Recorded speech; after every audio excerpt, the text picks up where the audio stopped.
오늘이 요한계시록 강의 첫째 날입니다.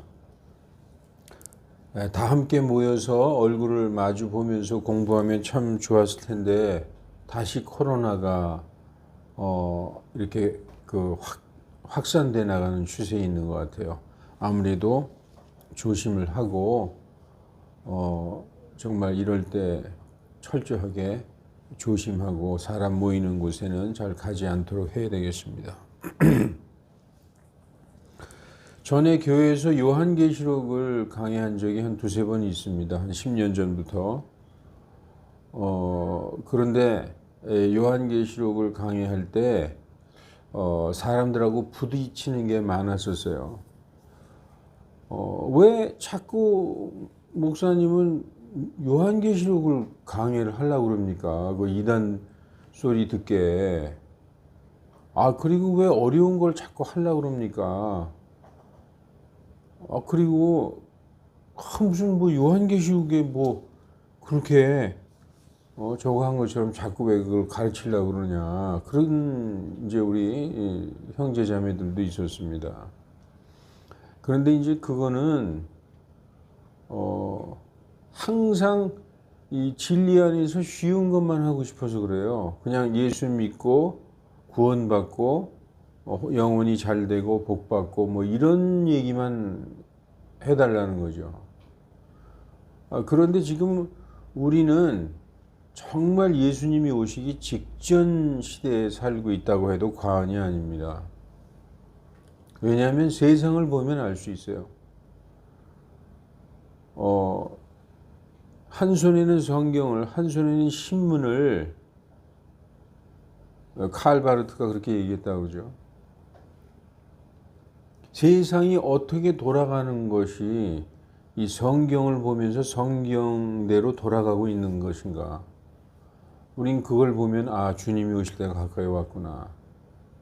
많은 정치가들 정말 거짓말하는 자들이 많이 나오고 세상이야 원래 그랬습니다. 계속 거짓말하는 세상이었지만 그래도 그 세상을 지탱하는 것은 교회였습니다. 교회가 진리의 말씀으로 세상을 썩지 않게 빛과 소금의 역할을 해왔는데 이제 교회에서도 거짓 선생들이 많이 등장해서 아주 달콤한 복음, 고난당하지 않는 복음, 구원만 받고 고난은 예수님이 다 짊어지시고 성도는 고난이나 환난은 없다는 그런 달콤한 복음을 전해서 그런 쪽으로 많이 사람들이 몰려가죠. 예수 믿으면 환난과 고난이 있고 또 인생의 환난이 있고 하나님의 연단의 과정이 있고 또 그러한 일반적인 그 그리스도인의 인생에 있어서의 환난과는 또 다른 종말에 있을 어떤 대환난에 대해서도 우리는 거기 안 들어간다. 우리는 환난 전에 휴거된다. 이렇게 가르치는 거짓 선생들이 있습니다. 그런데 그건 성도들도 누구든지 분별할 수 있는 거짓말이에요. 그래서 우리가 그럼 그게 왜 거짓말인가? 왜 잘못된 가르침인가? 그리고 정말 하나님이 하시는 진리의 말씀은 무엇인가? 그것을 우리가 알아보기 위해서 그리고 예수님은 계속 사도들을 통해서 예수님도 말씀하셨지만 깨어 있으라, 준비하고 있으라, 항상 그렇게 말씀하고 있었어요. 우리는 거기에 안 들어간다 그러면 깨어 있을 수도 없고 준비하고 있을 필요도 없는 것이죠. 그래서 이 요한계시록은 하나님의 이 세상에 대한 계획, 인간에 대한 사랑, 이것이 끝에 어떻게 정말 하나님의 큰 계획과 사랑이 그 속에 있는 걸 우리가 알 수가 있습니다. 그래서 요한계시록을 공부하면 믿음이 2배로 성장하는 거예요. 더 굳건한 믿음의 반석 위에 서 있을 수 있는 것입니다. 왜냐?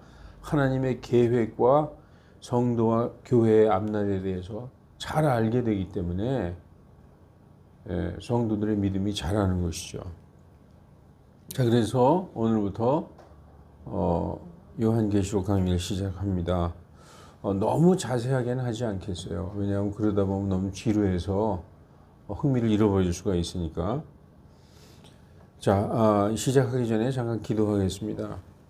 전능하신 하나님 아버지, 이제 교회의 우리 형제 자매들과 함께 이 계시록의 말씀을 공부하고자 합니다. 하나님, 이 말씀을 전할 때에 사람들이 만든 그러한 교리를 전하지 않게 하시고 오직 거룩하신 성경 말씀 그대로 해설하게 하나님께서 도와주시고 입을 주장하여 주시옵소서. 많은 거짓 선생들이 나타나서 성도들을 미혹하고 성도들에게 안심을 시키고 있지만 하나님은 깨어서 준비하고 있으라 라고 말씀하셨습니다. 이 성경 말씀을 통해서 우리가 어떻게 교회에게 예수님께서 말씀하시고 우리가 어떤 점을 회개하고 어떤 점에서 정말 다시 우리의 믿음을 점검하고 어떻게 해야 끝까지 이기는 자가 될 수 있을까? 이 성경 말씀을 통해서 배우기를 원하나이다. 그래서 조금 더 두려워하지 않고 두려움보다는 자신감으로 넘쳐 믿음을 더하는 우리들 다 되게 하여 주시옵소서. 시종을 성령님께 의지하며 거룩하신 주 예수 그리스도의 이름으로 기도하옵나이다. 아멘. 요한계시록은 사도 요한이 AD 96년경에 기록했습니다. pat모섬에서 기록했습니다. 사도 요한은 AD 64년에 사도 바울이 순교당하자 그를 대신해서 에베소 교회의 지도자가 되었습니다. 요한은 버가모나 페르가모스죠. 서머나 등지를 돌아다니면서 선교하다가 로마에 모진 고문을 당한 후에 지중해 연안의 파트모스 섬으로 유배를 당해서 그곳에서 노동을 하고 있던 중에 이 계시록을 썼던 것입니다. 사도 요한 당시에 로마 황제는 도미티아누스였어요. 이 도미티아누스는 자신을 신으로 숭배하기를 원했습니다. 사도 요한은 당연히 그걸 거절했죠. 이 황제 도미티안이 피살당하자 요한도 유배에서 풀려나서 에베소로 다시 돌아왔습니다. 요한은 자신의 뜻에 따라 에베소에 묻혔으며 나중에 그의 무덤이 있는 자리에 사도 요한의 교회가 세워졌다. 그렇게 전해집니다. 요한계시록을 공부하는 교재는 1611년 킹 제임스 바이블 영어 성경과 킹 제임스 권위역 성경입니다.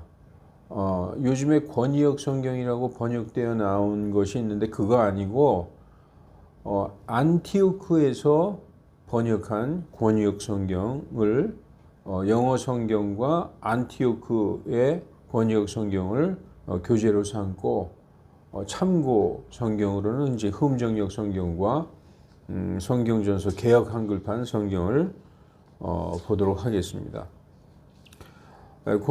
안티오크 권위역 성경은 구약 성경을 번역하지 않았기 때문에 구약 성경을 볼 때는 흠정역으로 보겠습니다. 요한계시록을 시작할 때 전천년설, 후천년설, 무천년설 이런 거부터 시작을 하는데 오늘은 그냥 성경 본문부터 그냥 시작하겠습니다. 성경 본문부터 우리 요한계시록 본문부터 보기 하겠습니다. 요한계시록 1장 1절 예수 그리스도의 계시라 이렇게 시작합니다. 예수님이 계시하는 거예요. 예수님에 관해서 계시하는 게 아니라 예수님에 대해서 계시하는 게 아니라 예수님이 하신 계시다. 이 계시는 하나님께서 그분에게 주사, 예수님에게 주사 반드시 속히 일어날 일들을 그분의 종들에게 보이게 하신 것이니, 여기서 하나님께서 예수님에게 주셔서 하나님의 종들에게 보이게 하셨다. 이렇게 말씀하고 있습니다. 이 종들이 누구냐? 종들은 이제 그 두 가지로 우리가 생각할 수 있어요. 자신의 종들에게 보여주시려고 그분에게 주신 것이다. 하나님의 종들에게. 사도들, 종들은 사도들이라고 볼 수도 있죠. 그 하나님의 종님들, 목사들이 얘기하는 게 아니에요. 여기서 이 복음을 전하는 사도들에게, 뭐 베드로나 바울이나 요한이나 이런 사역자들, 종들, 하나님의 일을 하는 그 사역자들로서 그 사도들에게, 또 이 종들이라는 표현은 유다인들은 전부 종들이라고, 특히 이 계시록에서는 분명하게 이렇게 교회의 성도들, 그리스도인들은 형제들, 그리고 유다인들은 종들이라고 이렇게 표현하고 있습니다. 그래서 우리가 예를 들어서 계시록 이제 앞으로 7장 볼 텐데 미리 잠깐 보자면, 말하되 우리가 우리 하나님의 종들의 이마 안에 인을 칠 때까지는 바람이 나무나 땅에 불지 못하게 하라, 그런 말씀이 있죠. 여기서 우리 하나님의 종들 할 때 그 우리 하나님의 종들이 14만 4천 명의 유다인들이에요. 14만 4천 명의 목사들이나 무슨 어떤 뭐 사도들은 뭐 14만 4천 명이 있을 수도 없지. 그래서 우리 하나님의 종들의 임하할 때 우리 하나님의 종들은 유대인들을 얘기하는 걸 우리가 볼 수 있어요. 그래서 계시록에서 이 하나님께서 예수님에게 주셔서 하나님의 종들에게 보이려고 주셨다 할 때 그 종들은 사도들도 되지만 유대인들에게 보여라 하고 이 주실 목적, 그런 목적으로 주셨다라고 볼 수도 있는 것입니다. 그리고 이제 또 본문을 보면은 하나님께서 그분에게, 예수님에게 주사 반드시 속히 일어날 일들을 그분의 종들에게 보이게 하신 것이니, 그분께서는 자신의 천사를 보내어 자신의 종 요한에게 이를 표적으로 보이셨느니라. 천사를 보내서 자신의 종 요한에게, 여기서 사도 요한도 종이죠. 또 이제 그 많은 유대인들도 다 종이라고 볼 수 있습니다. 지금 자신의 종 요한에게 이를 표적으로 보이셨다, 이렇게 말씀하고 있어요. 이 표적은 도대체 무엇이냐? 여기서 영어로 signified it, 그렇게 돼 있어요. 표적으로 보여주셨다. 그러니까 기호나 그림이나 상징으로 보여주셨다. 우리가 어떤 그림을 보면 이건 무슨 뜻이다라고 알아들을 수 있는 그런 어떤 그림 또는 기호, 상징물 이런 거 있잖아요. 그래서 여기서 표적으로 보여주셨다. 표적은 우리가 보면 사인이죠. 사인. 뭐 트래픽 사인 그러면 교통 표지판 이런 것도 다 어떤 사인이죠. 여기서 signified, 표적으로 보여주셨다. 여기서 signified 그러면 언어적인 측면에서 볼 때 기의라고 돼 있어요. 기의, 기호에 의해 표시되는 언어의 개념. 이런 문자가 아니라 기호로 의사소통을 하는 것이죠. 의미를 전달한다, 그런 뜻입니다. 자, 그래서 본문으로 돌아가면은 2절, 1절은 이제 됐죠. 예수 그리스도의 계시다. 예수님이 계시하는 것인데, 이 계시는 하나님께서 그분에게 주셨다.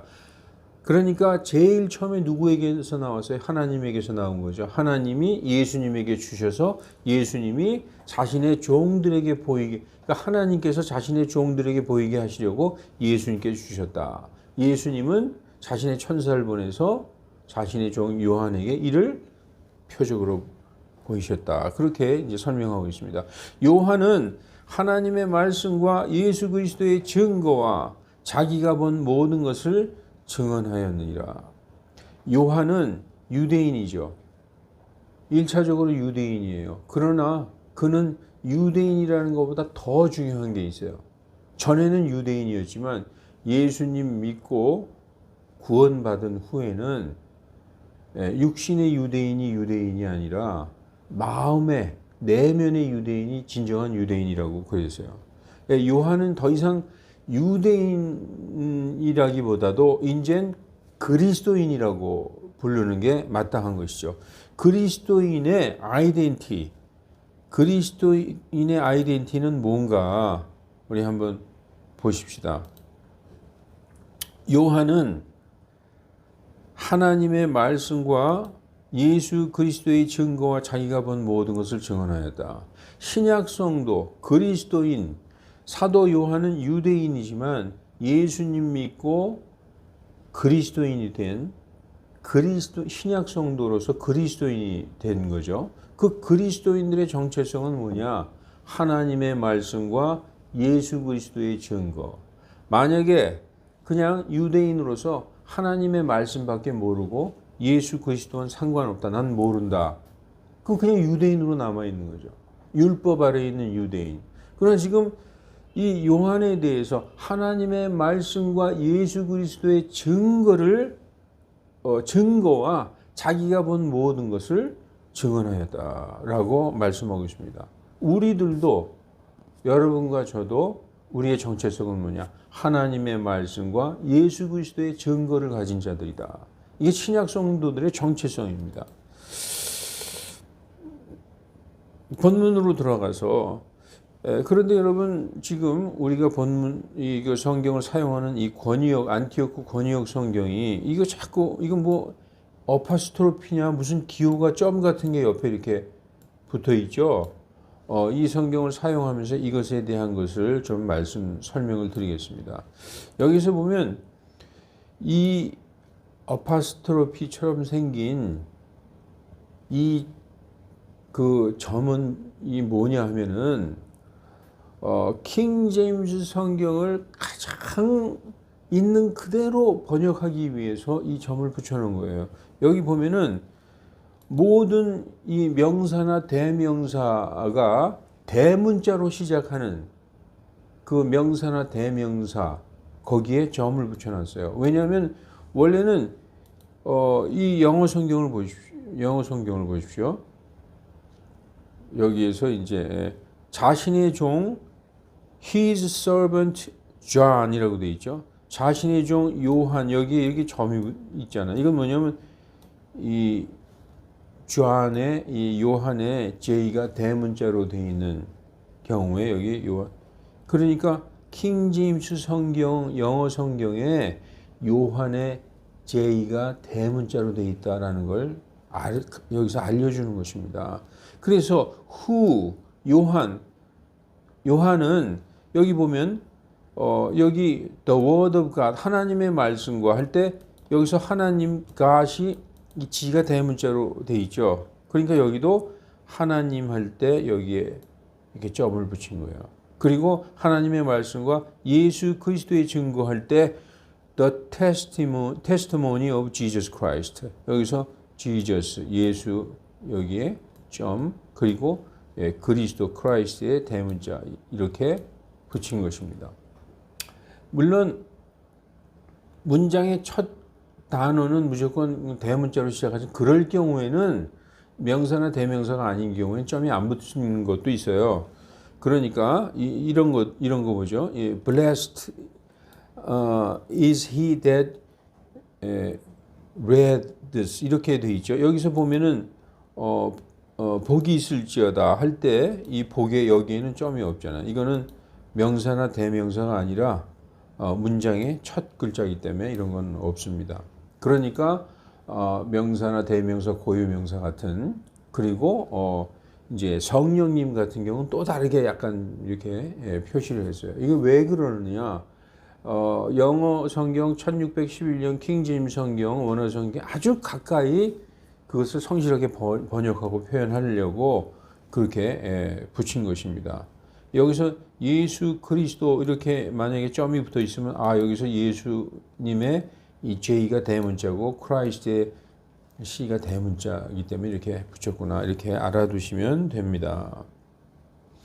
자, 그래서 2절까지 읽었죠. 요한은 하나님의 말씀과 예수 그리스도의 증거와 자기가 본 모든 것을 증언하였느니라.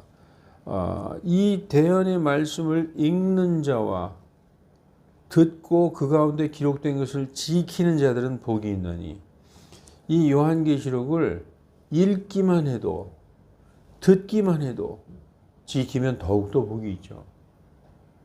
이 요한계시록은 왜 이 어려운 걸 자꾸 하려고 합니까? 라가 아니라 듣고 읽고 지키는 자가 복이 있는 책이라고 말씀하고 있는 것입니다. 이는 때가 가까움이니라. 예수님이 재림하실 때가 가깝기 때문이다. 1장 4절 요한은 아시아에 있는 7교회에게 전하노니 아시아 이 그 소아시아를 의미하는 것입니다. 무슨 이 극동아시아를 얘기하는 게 아니라 소아시아 터키에 있는 7교회에게 전하노니 지금도 계시고 전에도 계셨고 앞으로 오실 분과 그분의 왕좌 앞에 계신 7영과 신실한 증인이요 죽은 자 가운데 처음 나신 분이시며 땅의 왕들의 통치자이신 예수 그리스도로부터 은혜와 평강이 너희에게 있을지어다. 우리를 사랑하사 자신의 피로 우리를 우리의 죄들에서 씻으시고 복음을 지금 얘기하고 있는 거죠. 하나님 곧 자신의 아버지를 위하여 우리를 왕과 제사장으로 삼으신 그분께 하나님 아버지를 위하여 우리를 왕과 제사장으로 삼으셨다. 왕가의 제사장이라고 번역을 해도 되고 왕 같은 제사장이라고 번역을 해도 됩니다. 더 로얄 프리스트후드라고 되어 있어요. 그래서 하나님 아버지를 위해서 우리를 왕과 제사장으로 삼으셨다. 그분께 영광과 지배가 영원 무궁토록 있기를 원하노라. 아멘. 이렇게 말씀하고 있습니다. 예수님께서는 전에도 계셨고 지금도 계시고 앞으로 오실 분, 시간을 초월하신 분입니다. 영원 전부터 영원까지 계시는 분입니다. 이 말씀들은 뭐 별로 어려운 것도 없죠.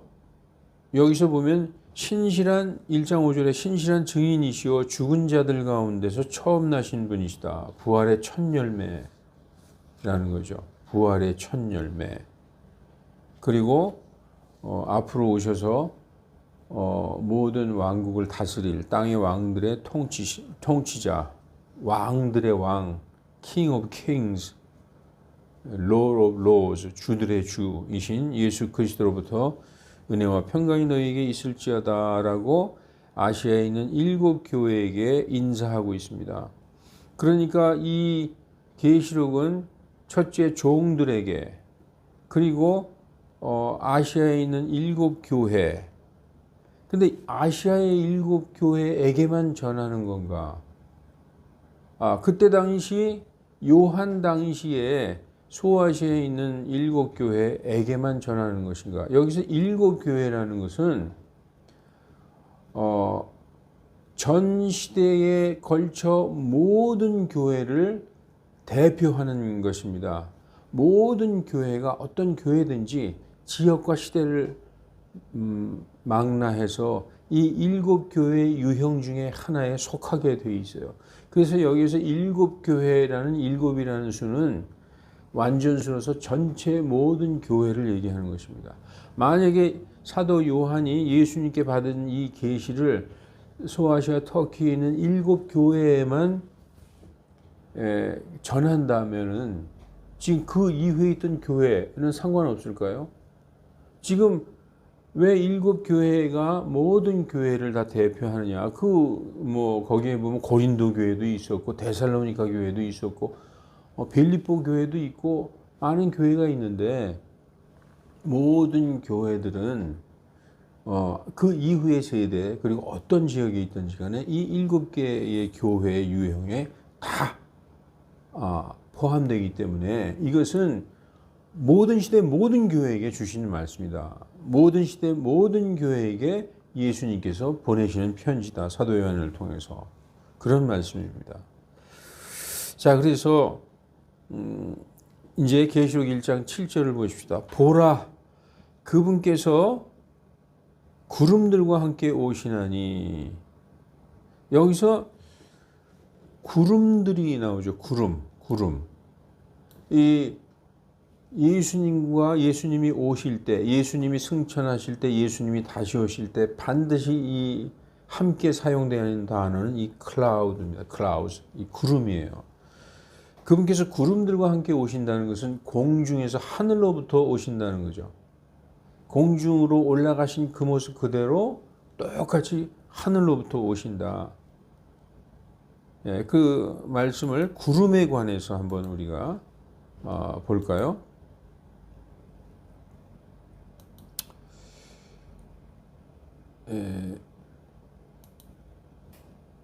사도행전에 보면은 예수님께서 너희는 예루살렘을 떠나지 말고 기다리고 있으라. 내가 약속한 성령을 보낼 때까지 기다리고 있으라. 이 말씀을 하신 후에 그들이 보는 데서 들려 올라가시니. 우리 사도행전 1장 8, 9절 보면은 예수님이 말씀을 마치신 후에 그들이 보는 데서 들려 올라가셨는데 구름이 그분을 받아들여 보이지 않게 되더라. 여기 구름이 나오죠. 이 구름은 하늘을 상징하는 거예요. 근데 이게 왜 중요하냐? 사람들은 무슨 하늘에서 오시긴 무슨 구름 타고 오시냐? 어떤 사람은 뭐 예수님이 손오공이냐 이렇게 비웃는 사람도 있어요. 성경은 올라가신 그대로 그 모습 그대로 온다고 강조하고 있는 것입니다. 마태복음 24장 30절에도 그때 사람의 아들의 표적이 나타나겠고 그때 땅의 모든 지파들이 애통하며 사람의 아들이 하늘의 구름들 가운데서. 이 구름을 왜 써놨어요? 그냥 사람의 아들이 하늘에서 권능과 큰 영광을 가지고 오는 것을 보리라. 하늘의 구름들 가운데서 상상해 보라 이거예요. 떠올려 보라 이거. 구름 속에서 오시는 그 예수님을. 데살로니가전서 4장 17절에도 그 후에 살아서 남아있는 우리도 그들과 함께 구름들 가운데로 채어 올라가 공중에서 주님을 만나 뵙게 되리니. 이렇게 구름과 함께 오시는 그 예수님을 성경은 강조하고 있는 것입니다. 하늘로부터 오시는 예수님을 우리가 떠올리고 잊지 말라는 얘기죠. 또 계시록 14장 14절에도 또 내가 바라보니 보라 흰 구름이라. 어쩌다 한번 나오는 게 아니라 계속 구름을 얘기하고 있어요.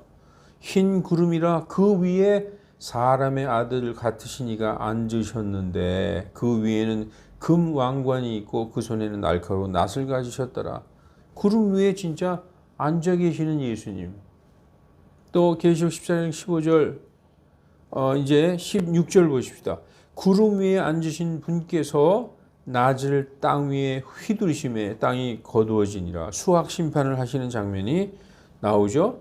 또 누가복음에서도 똑같은 말씀이 나오고 또 그때에 사람의 아들이 구름 가운데서 권능과 큰 영광을 가지고 오는 것을 그들이 보리라 이렇게 말씀하고 있는 것입니다. 자, 이제 본문으로 돌아가서 다시 한번 보십시다. 본문에 보라 그분께서 구름들과 함께 오시나니. 공중재림을 지금 말씀하시는 거죠. 구름들과 함께 오신다. 공중재림. 각 사람의 눈이 그분을 보겠다. 여기서 보면 영문으로 every eye라고 되어 있어요. 그 모든 눈이라고 해석할 수 있지만 모든 사람 개별 각각 하나를 지금 강조하고 있는 거예요. every eye는 모두 각자의 눈. 그래서 각 사람의 눈이 그분을 보겠고 나는 못 봤는데 하는 사람이 없다는 거예요. 모든 사람이 본다는 거죠. 그분을 찌른 자도 볼 것이요. 그분을 찔렀어요. 누가 찔렀죠? 로마 병정이 찔렀죠. 로마 병정이 찔렀더니 물과 피가 나왔죠. 그런데 여기서 그분을 찌른 자들은 로마인을 얘기하는 게 아니라 유대인을 얘기하는 것입니다. 십자가에 다소서 십자가에 다소서 해서 그 십자가에 넘겨준 그 예수님을 넘겨준 장본인들인 유대인들도 볼 것이다.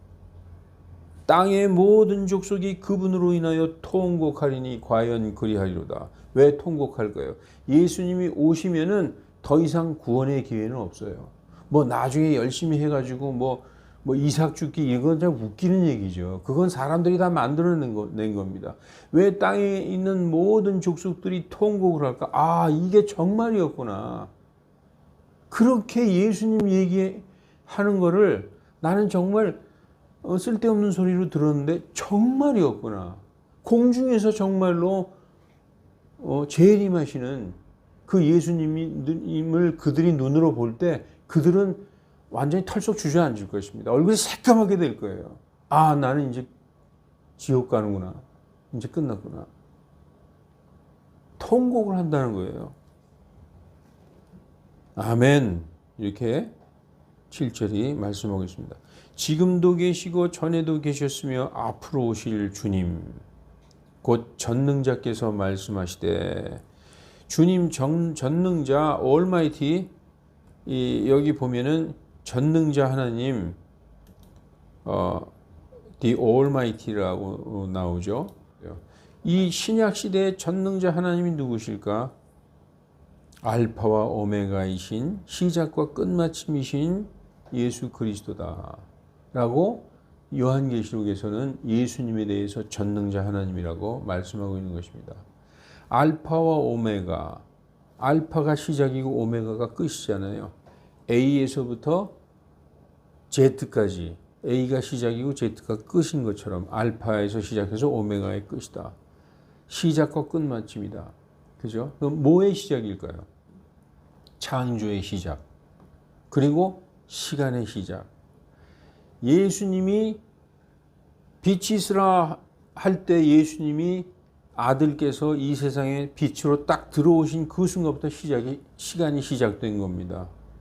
그래서 시간의 시작은 인류 역사의 시작이요. 그분의 역사, 히스토리이며 그 시간이 끝나는 지점, 오메가, 그게 그 인간 세상의 끝을 말하는 것입니다. 그러니까 예수님 자신이 이 인류의 시작, 역사의 시작이요 끝이다. 그렇게 말씀하고 있어요. 이 말씀을 여러 번 하십니다.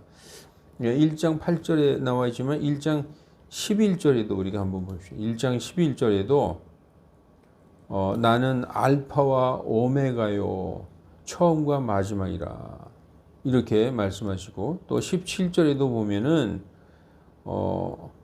나는 처음이요 마지막이다.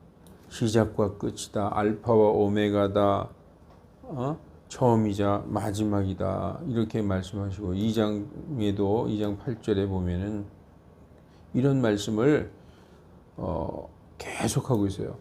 처음이요 마지막이시니 곧 전에 죽었다가 지금 살아계신 이가 이것들을 말하노라. 이렇게 계속 말씀하고 있습니다. 22장 13절에도 보면은 이렇게 말씀하고 있어요. 나는 아주 그냥 종합해서 말씀하시죠. 나는 알파와 오메가요 시작과 끝이요 처음과 마지막이라 이렇게 말씀하고 있습니다.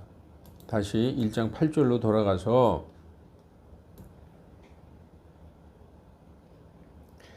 9절에 나 요한은 너희의 형제요. 놀라운 말씀하고 있죠.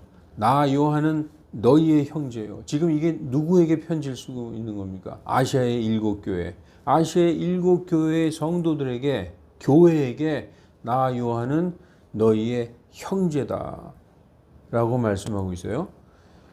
요한이 예수님 유대인이지만 유대인을 초월해서 예수님 믿고 구원받은 그리스도인으로서 교회의 형제라고 지금 얘기하고 있는 거예요.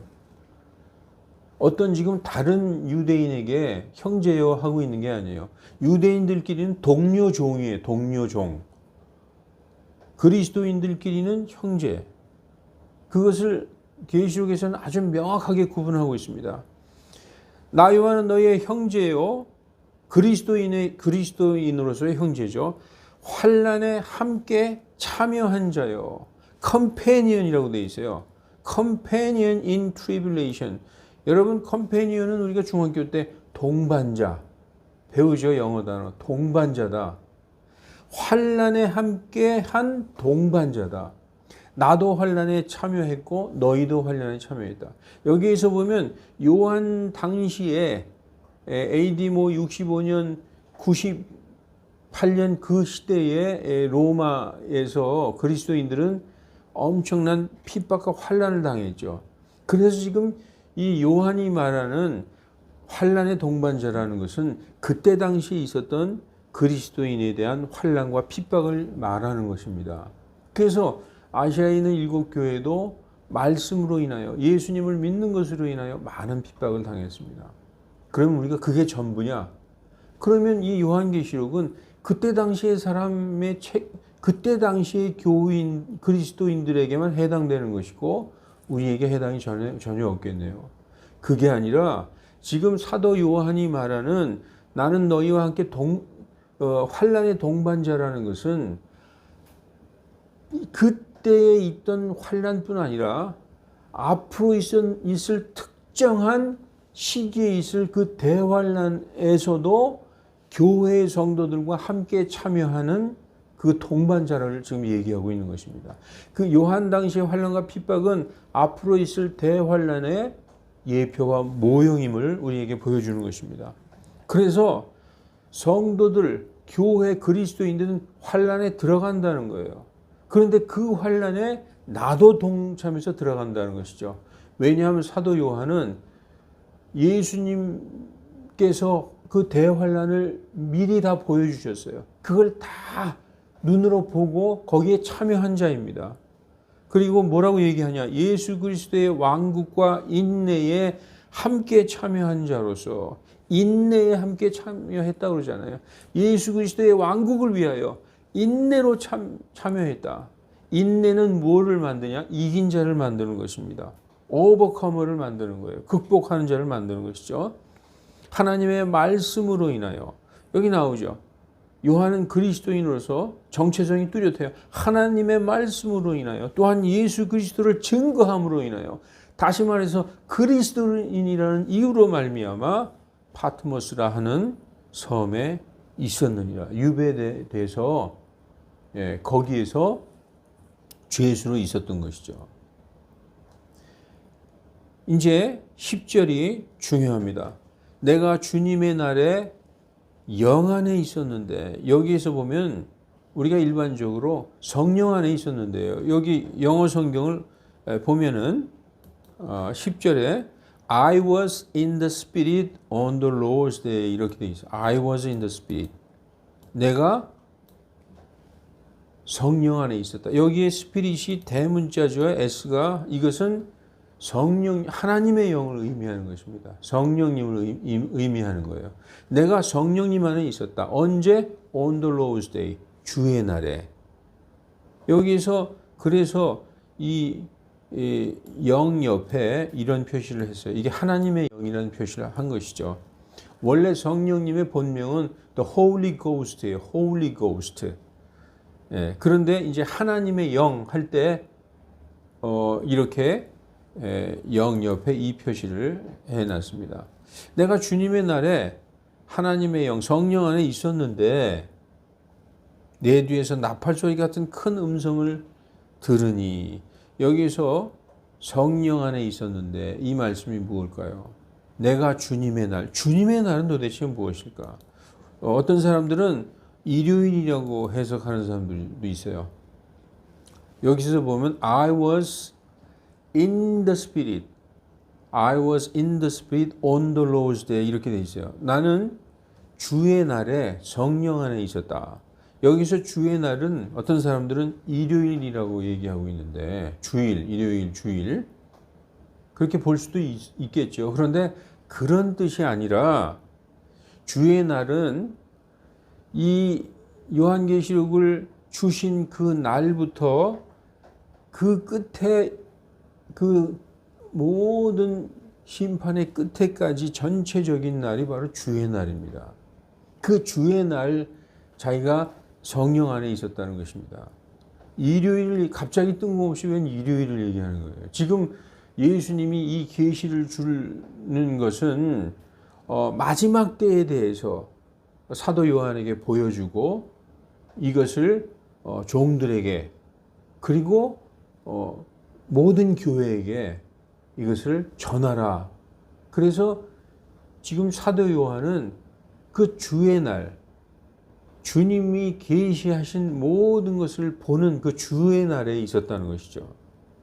그리고 이 The Lord's Day라는 표현은 성경에 딱 한 번만 나옵니다. 이 한 5번 나오는데 The Day of the Lord라고 나와요. 주의 날. 이것은 딱 공중 재림하시는 바로 그날, 심판의 날 얘기하는 것이고 어떻게 보면 좀 범위가 좁죠. 그러나 The Lord's Day 그러면은 전체적인 심판 전체를 얘기하는 것입니다. 이 The Day of the Lord 그러면은 공중 재림의 날을 말하고 있는 거예요. 그래서 우리가 데살로니가서에 보면 너희가 주의 날이 가까웠다 해서 삼가 두려워하거나 불안해하지 말라.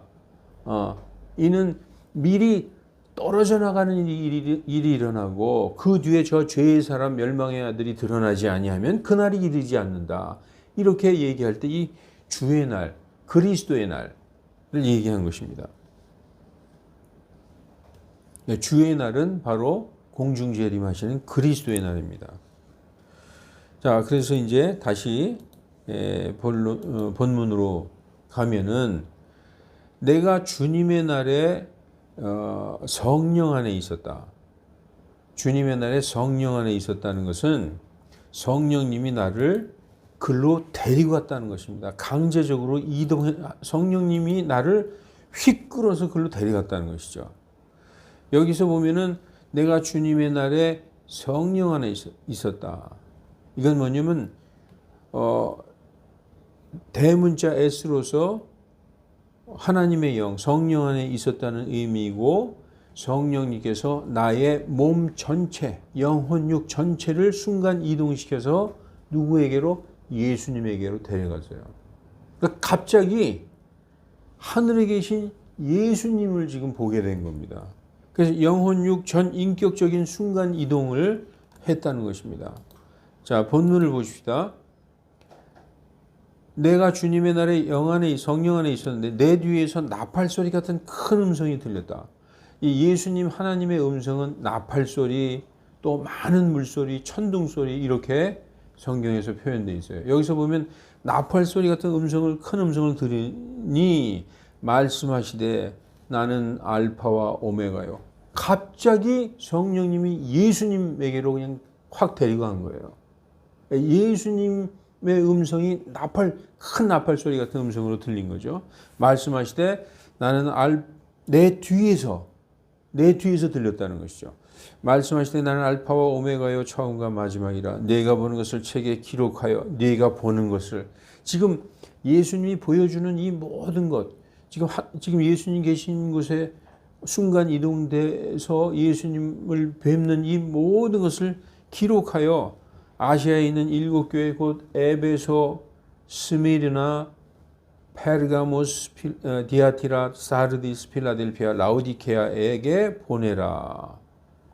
에서보두, 사필라 이렇게 그 아시아에 있는 7교회에게 네가 보는 것을 다 기록해서 보내라는 것이죠. 내가 돌아서서 내 뒤에서 나팔 소리 같은 큰 음성이 들렸죠. 그 음성을 듣고 딱 돌아섰다는 것이죠. 돌아서서 나와 말씀하신 그 음성을 알아보고자 하니 돌아설 때에 7금 등잔대가 보이고 7금 등잔대가 어디에 있죠? 우리가 보통 7촛대 어디 있어요? 성전 안에 있죠. 성소에.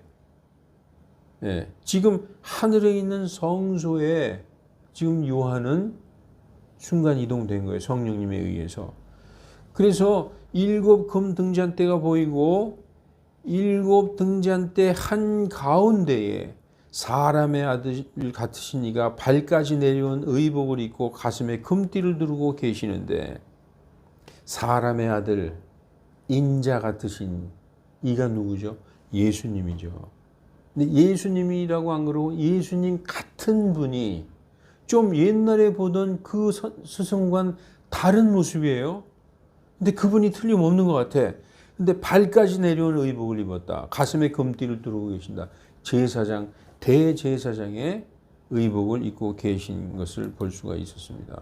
자, 지금 내가 돌아서서 나와 말씀하신 그 음성을 알아보고자 하니 돌아설 때 7 금 등잔대가 보였다. 이 7 금 등잔대는 바로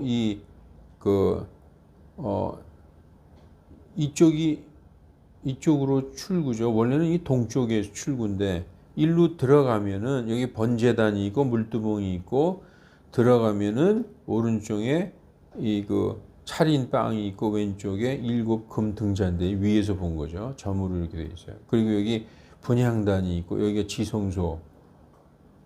지성소입니다. 예, 그래서 이 7 금 등잔대를 봤다는 거예요. 하늘에 있는 예수님이 계신 그 지성소에서 예수님을 뵌 거죠.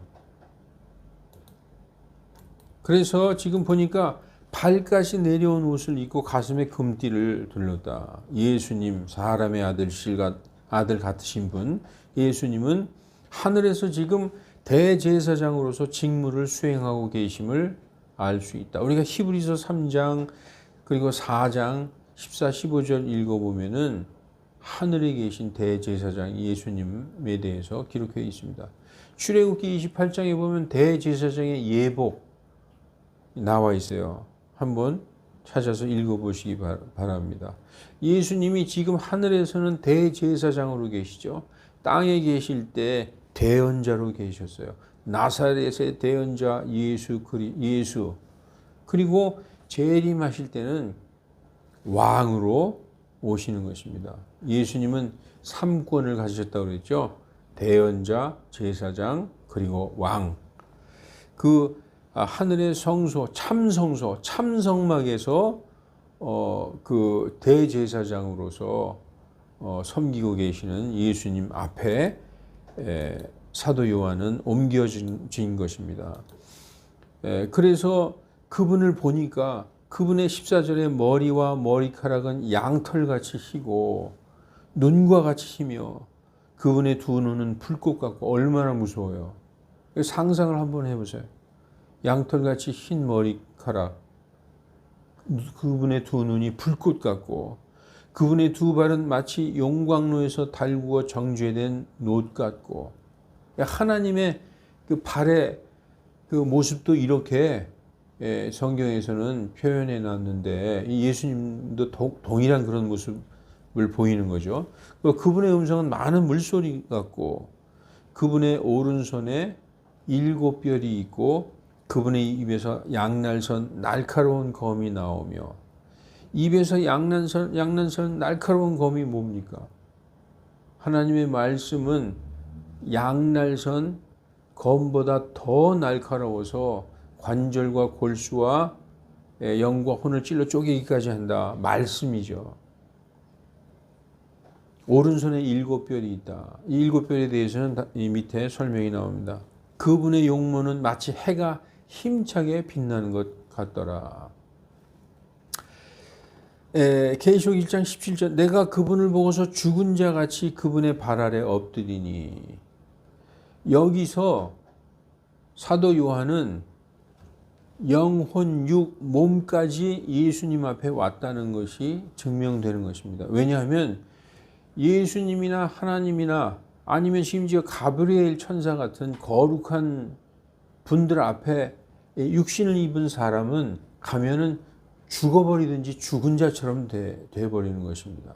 다니엘서에서도 가브리엘 천사 앞에서 다니엘이 죽은 자처럼 되는 장면이 나와요. 왜냐? 거룩한 분 앞에, 하나님이나 예수님, 이 천사, 거룩한 천사 앞에 죄 있는 육신을 입은 채로 서면은 죽은 자처럼 되어버리는 것입니다. 여기 보니까 내가 그분을 보고서 죽은 자같이 그분의 발 아래 엎드리니 그분께서 오른손을 내 위에 얹으시며 말씀하시되 두려워하지 말라. 나는 처음이요 마지막이니 나는 산 자라. 보라 전에 죽었으나 보라 내가 영원 무궁히 살아있도다. 아멘. 또한 지옥의 열쇠와 사망의 열쇠를 가지고 있노라. 예수님은 지옥의 열쇠와 사망의 열쇠를 가지고 있다. 이건 뭐냐면 지옥의 주인이시고 그리고 생명의 주인이시라는 것입니다. 지옥도 예수님을 붙잡아 둘 수가 없고 사망도 예수님을 붙잡아 둘 수가 없는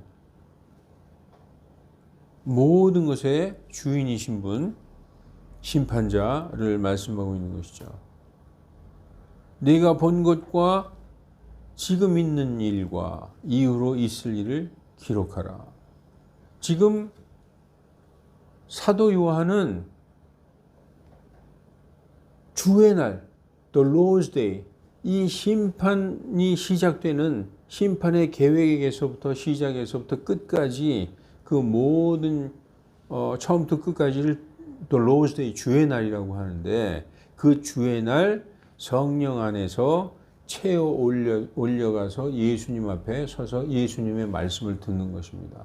그래서 이거를 지금 보는 것을 과거, 현재, 미래 1장에 있었던 모든 내용 그리고 사도 요한 당시의 현재 사도 요한의 입장에서 볼 때 현재 아시아에 있는 7교회 그리고 4절에서부터 그 마지막까지의 모든 내용을 기록하라라고 지금 말씀하고 있는 것입니다. 계시록은 지금 사도 요한에게 예수님께서 과거, 지금 있는 것들과 네가 본 것들과 앞으로 있을 일들을 기록하라. 여기서 네가 본 것은 1장이죠. 그리고 현재 이 아시아 7교회에 대해서 그리고 아직 있지 않은 앞으로 있을 일, 미래에 있을 일에 대해서 미리 보여주신 미래의 일을 기록하라. 그것이 바로 계시록 4장에서 22장 내용입니다. 금초 때는 하늘나라에서 그분이 현재 하고 계시는 일, 즉 촛대는 뭐예요? 불을 밝히라고 그 등잔 때는 등잔불을 밝히라고 있는 것이죠. 그 7금 등잔 때는 7교회라고 지금 성경이 말씀하고 있습니다. 7교회. 그 등불을 계속 밝힌다는 것은 땅에 있는 모든 교회를 보살피고 계신다. 땅의 대제사장 아론이 했던 성소의 사역을 하늘의 참 성소에서 대제사장으로서 하시는 것이다. 그분의 촛대인 지역교회라는 등불을 관리하시는 것이다. 우리 그 말씀을 이제 보겠습니다. 이제 1장 끝까지 하고 마치겠습니다. 여기 보면은 내가 본 바 나의 오른손에 있는 7별과 7금 등잔대의 신비니 이걸 지금 7별과 7금 등잔대가 무엇인가 그 신비를 해석해 주시는 것입니다. 7별은 7교회의 천사요. 내가 보는 7금 등잔대 그 사람의 아들 같으신 이가 7금 등잔대 한가운데를 거닐고 계셨다. 그 7금 등잔대는 7교회다. 아시아의 7교회만 의미하는 것이 아니라 모든 교회를 돌보시고 살펴보시는 그 등불을 관리하시는 예수님인 것을 알 수 있습니다. 오늘은 요한계시록 1장을 간략하게 살펴봤습니다.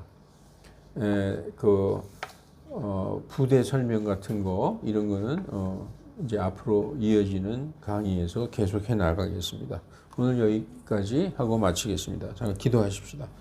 거룩하신 하나님, 우리 주 예수 그리스도의 계시를 통하여 우리가 믿음의 반석 위에 굳게 세워지게 하시고 하나님의 그 계획이 얼마나 우리를 향한 사랑과 긍휼의 계획인가를 깨달아 알게 하시고 우리가 이 말씀을 통해서 끝까지 견디고 이겨내며 무엇보다도 그 싸움을 믿음으로 싸워서 이겨내는 우리들 다 되게 하여 주시고 항상 깨어서 준비하는 우리들 되게 하여 주시고 언제라도 주님 오실 때에 그분 앞에 흠도 없고 점도 없고 책망받을 것이 없는 자로 그분을 맞이할 준비가 되어 있는 성도들 다 되게 하여 주시옵소서. 이 악한 세대에 우리가 정말 하나님의 말씀으로 우리 자신을 깨끗하게 씻고 다시 한번 우리의 믿음을 올바르게 세우는 우리들 다 될 수 있게 하나님 은혜 베풀어 주시옵소서. 감사드리며 주 예수 그리스도 이름으로 기도하옵나이다. 아멘.